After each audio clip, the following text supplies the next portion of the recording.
नमस्कार दोस्तों, राधे राधे। आपका अपने इस यूट्यूब चैनल हमारी संस्कृति हमारी धरोहर में हार्दिक स्वागत है। आज के इस वीडियो में मैं अपने लड्डू गोपाल का चंदन से श्रृंगार करके दिखाऊंगी। आप लोग इस समय देख ही रहे हैं, बहुत ज़्यादा गर्मी पड़ रही है, तो लड्डू गोपाल को गर्मी से बचाने के लिए यहाँ मैं चंदन से श्रृंगार करके दिखाऊंगी। वैशाख मास के शुक्ल पक्ष की तृतीया तिथि को अक्षय तृतीया का पर्व मनाया जाता है। इस दिन से अगले 20 दिनों तक चंदन यात्रा महोत्सव मनाया जाता है। भगवान जगन्नाथ ने राजा इंद्रद्युम्न को स्वयं यह आदेश दिया था कि इस समय पर यह मनाया जाना चाहिए। भगवान के शरीर को चंदन एवं अन्य लेप लगाना भी भक्ति का ही एक अंग है। विभिन्न प्रकार के लेपों में चंदन का लेप उत्तम माना जाता है। वैशाख का महीना बहुत गर्म होता है, इसलिए चंदन का लेप लगाकर भगवान को शीतलता प्रदान की जाती है। वृंदावन के सभी मंदिरों में अक्षय तृतीया के दिन भगवान के उत्सव विग्रहों को चंदन के लेप से पूरा ढक दिया जाता है। यह उत्सव इस्कॉन के सभी मंदिरों में भी मनाया जाता है, जो प्रायः 21 दिनों तक चलता है। चंदन का लेप वस्तुतः मई जून के महीने में भगवान को गर्मी से रक्षा करने के लिए भक्त का भगवान के प्रति प्रेम भाव है। आज 3 मई 2022 अक्षय तृतीया का दिन है। आज ही के दिन वृंदावन में बांके बिहारी जी के चरण दर्शन होते हैं। बाकी पूरे साल बांके बिहारी के चरण कमलों को ढक कर रखा जाता है। मान्यता के अनुसार मंदिर में बांके बिहारी की मूर्ति राधा कृष्ण का सम्मिलित रूप है। आज के दिन उनको धोती पहनाई जाती है। आज का दिन बहुत ही पावन है। इसी दिन भगवान जगन्नाथ के रथ निर्माण की शुरुआत होती है। अक्षय तृतीया पर ही खुलते हैं बद्रीनाथ जी के कपाट। यह पावन तिथि न सिर्फ लक्ष्मी साधना के लिए बल्कि भगवान विष्णु के अवतार भगवान परशुराम, नर नारायण और हयग्रीव के अवतरण के लिए भी जानी जाती है। मान्यता है कि परमपिता ब्रह्मा जी के पुत्र अक्षय कुमार का आविर्भाव भी अक्षय तृतीया के दिन ही हुआ था। अक्षय तृतीया के पावन दिन पर गौड़ीय वैष्णव मंदिरों में चंदन यात्रा निकाली जाती है। इस खास मौके पर गर्मी को मात देने के लिए देवताओं को चंदन का लेप लगाया जाता है। मंदिरों में यह पर्व अक्षय तृतीया से लेकर गुरु पूर्णिमा तक मनाया जाता है। श्री कृष्ण भक्तों के लिए ये 21 दिन बहुत खास होते हैं। इस दौरान मंदिरों में तो भगवान को चंदन लगाया ही जाता है। कृष्ण भक्तों को अपने घर के विग्रहों को भी चंदन का लेप लगाना चाहिए। अपने घरों में रहकर ही भगवान कृष्ण को चंदन का लेप लगाएं। इससे भगवान को शीतलता प्राप्त होती है। वे प्रसन्न होते हैं और भक्तों की इच्छाएं पूरी करते हैं। भगवान को चंदन लगाने के बाद जो लेप बचे उसमें से भक्त और उसका पूरा परिवार भी अपने मस्तक पर चंदन लगाए। इससे गर्मी जनित अनेक रोगों में राहत मिलती है। अब आपके मन में विचार आ रहा होगा कि क्या है चंदन यात्रा की मान्यता।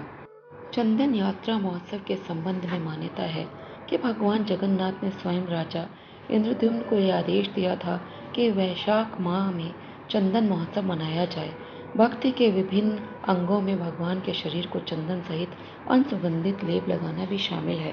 वैशाख का महीना बहुत गर्म होता है, इसलिए चंदन का लेप लगाकर भगवान को शीतलता प्रदान की जाती है। वृंदावन के सभी मंदिरों में अक्षय तृतीया के दिन भगवान के विग्रहों को चंदन के लेप से पूरा ढक दिया जाता है। यह उत्सव 21 दिनों तक चलता है। अक्षय तृतीया के दिन से शुरू होने वाले इस चंदन लेप की परंपरा ने अब चंदन यात्रा महोत्सव का रूप ले लिया है। अक्षय तृतीया पर ठाकुर जी के दिव्य चरण व सर्वांग चंदन लेपन दर्शन होते हैं, जो कि श्रद्धालुओं के लिए दुर्लभ दर्शन है। ठाकुर जी के पूरे शरीर पर चंदन लेपन, लांग बंदी धोती, सिर से पैर तक स्वर्ण श्रृंगार, सोने हीरे और जवाहरात से जड़े कटारे टिपारे, चरणों में चंदन का लड्डू ठाकुर जी के दर्शन को दिव्य बनाते हैं। अक्षय तृतीया पर बांके बिहारी के दिव्य दर्शन साल में बस एक बार मिलता है। भक्तों को ऐसा सौभाग्य। आज अक्षय तृतीया है और मेरे लड्डू अभी तक सो रहे हैं। इनको उठाने के लिए मैंने पहले इनके लिए दूध की यहाँ पे व्यवस्था कर ली है। बच्चे जल्दी नींद से उठना नहीं चाहते हैं, यही मेरे लड्डू का भी हाल है। मैंने प्रातः स्नान कर लिया है, फिर लड्डू को उठाया है, इनका दूध गर्म करा है। इनको दूध पिलाने के बाद फिर इनको थोड़ी देर बाद ही स्नान कराती हूँ। बच्चे हैं, तुरंत स्नान नहीं कराती हूँ, अभी स्नान करने के लिए आ गए हैं। आज इनका चंदन से भी श्रृंगार होगा, लेकिन चंदन से श्रृंगार करने से पहले इन्हें पंचामृत स्नान कराऊंगी।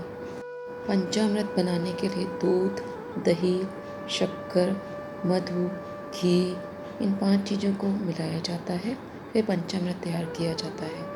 यहाँ मैंने लड्डू गोपाल के साथ साथ शालिग्राम जी भी हैं, उनको भी यहाँ रखा है। इन्हें मैं स्पर्श नहीं करती हूँ, दूर से स्नान करा देती हूँ। मेरा बेटा ही इनको तैयार करता है, उठा के रखता है, पूजा पाठ भी वही करता है। मैं दूर से पूजा पाठ या इनके मंत्र आदि कर लेती हूँ। ये देखिए, इनको शंख से स्नान कराया गया है, अब गुलाब जल से स्नान कराया जाएगा। ये सब इनको शीतलता प्रदान करेंगे इस गर्मी के महीने में। स्नान कराने के बाद अब इनको मैं अच्छी तरह से इनको पोंछ दे रही हूँ।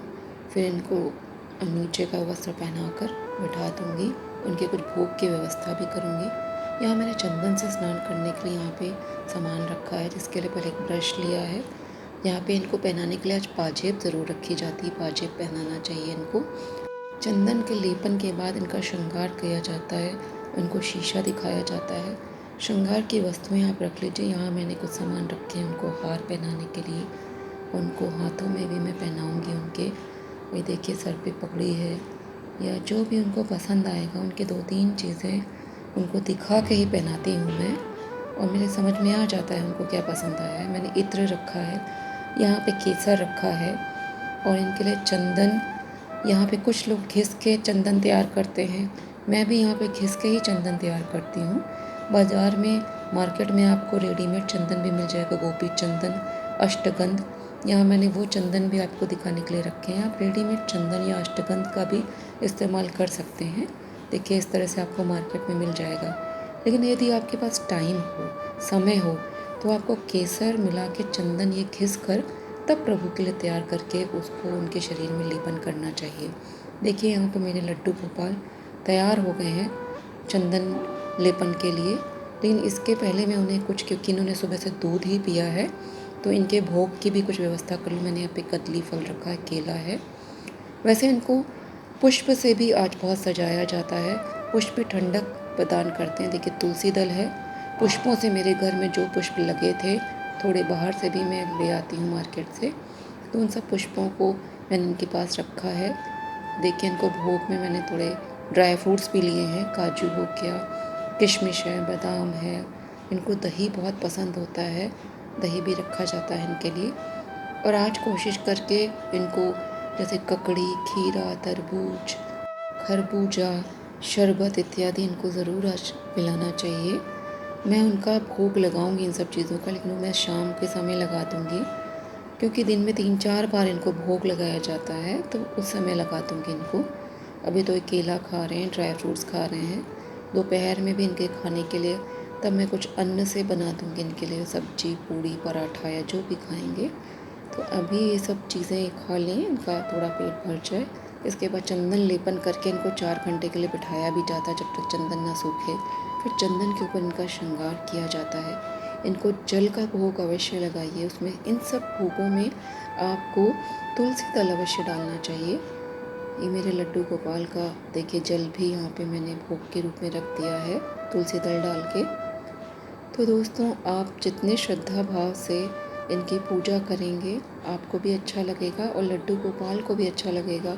यहाँ देखिए, मैं चंदन घिस रही हूँ। चंदन में थोड़ा केसर डाल लिया है मैंने। ये आज मेरे पास टाइम था तो मैं बना ले रही हूँ, नहीं तो रेडीमेड चंदन भी यूज़ कर लेती हूँ। अगर आपको पूरे 21 दिन टाइम ना मिले इस गर्मी में चंदन लगाने के लिए, तो आप उनको डेली चंदन का तिलक भी लगा सकते हैं। वो भी बहुत ही आपको पुण्य फल देता है। देखिए, अब मैंने इनको चंदन का लेपन अब लगाने के लिए ब्रश का इस्तेमाल करा है। मेरे 0 साइज़ के लड्डू गोपाल हैं, तो अब हमें लगाते समय चंदन ध्यान देना चाहिए कि इनकी आँखों पे ना लगे, इनके होंठ पे ना लगे। वो सब चीज़ों को, इनके शरीर के उन अंगों को बचाते हुए बहुत ही आपको केयरफुली इनको लगाना होता है। इनके चरणों में भी चंदन लगाइए। आज के दिन इनको नूपुर पहनाना चाहिए। कहते हैं पायल पहनाना बहुत शुभ होता है। देखिए, मेरे लड्डू गोपाल को मैंने चंदन लगा दिया है। इनको कितनी शीतलता मिल रही होगी। अब ये चंदन जब सूख जाएगा तो इनका मैं थोड़ा बहुत श्रृंगार करूँगी, क्योंकि 0 साइज़ के हैं तो इनका ज़्यादा श्रृंगार नहीं कर पाती हूँ। पुष्पों से तो मैंने इनके आसपास श्रृंगार करने की कोशिश की है।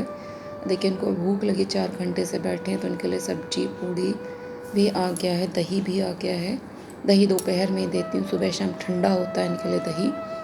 तो ये भोग कर लें, इसके बाद इनको मैं श्रृंगार भी करती हूँ। इनका थोड़ा लिपस्टिक लगा दूँगी, काजल लगा दूँगी, केसर का तिलक लगा दूँगी, कुछ उनको आभूषण पहना दूँगी, पाजेब पहना दूँगी। इस तरह से इनका श्रृंगार करूँगी। यहाँ देखिए मैंने अपने लड्डू का श्रृंगार कर दिया है। इनको तैयार जैसे मैं कर सकती थी मैंने करा अपनी कोशिश में। 0 साइज़ के हैं, इनको ज़्यादा तैयार नहीं कर पाती हूँ। ये देखिए इनको तैयार करने के बाद इनको आईना भी दिखाया है मैंने। आईना ज़रूर दिखाया करिए, प्रभु को दिखाना चाहिए। मैंने इन्हें पाजेब भी पहनाई है। बांके बिहारी मंदिर में अक्षय तृतीया पर पाजेब अर्पित करने की परंपरा है। विवाह योग्य युवतियाँ अगर इस दिन आराध्य के चरणों में पाजेब दान करती हैं तो उन्हें उसी साल में मनचाहा वर मिलता है और सुखी दाम्पत्य जीवन गुजारती हैं। हर साल दर्जनों युवतियाँ आराध्य के चरणों में पाजेब दान करती हैं। इन्हें इत्र भी मैंने अभी चढ़ाया है। इत्र अवश्य चढ़ाना चाहिए, भगवान के पास सुगंधित वातावरण रहता है। इत्र से आपका यश और कीर्ति भी फैलती है। तो दोस्तों इस तरह मैंने आज प्रभु का चंदन श्रृंगार आपसे यहाँ पर शेयर करा। अब शाम हो गई है तो इनके लिए देखिए मैंने ककड़ी खीरा काट कर चढ़ाया है। और यहाँ पे मैंने देखिए तरबूज रखा हुआ है, इनके लिए खरबूजा रखा है, आम रखा है, मौसमी फल हैं, ये सब इनको काट के खिलाए जाएंगे। दोस्तों वीडियो यदि आपको अच्छा लगा हो तो इसको लाइक करें, शेयर करें, चैनल को सब्सक्राइब करना ना भूलें। जय श्री कृष्ण, जय श्री राधे।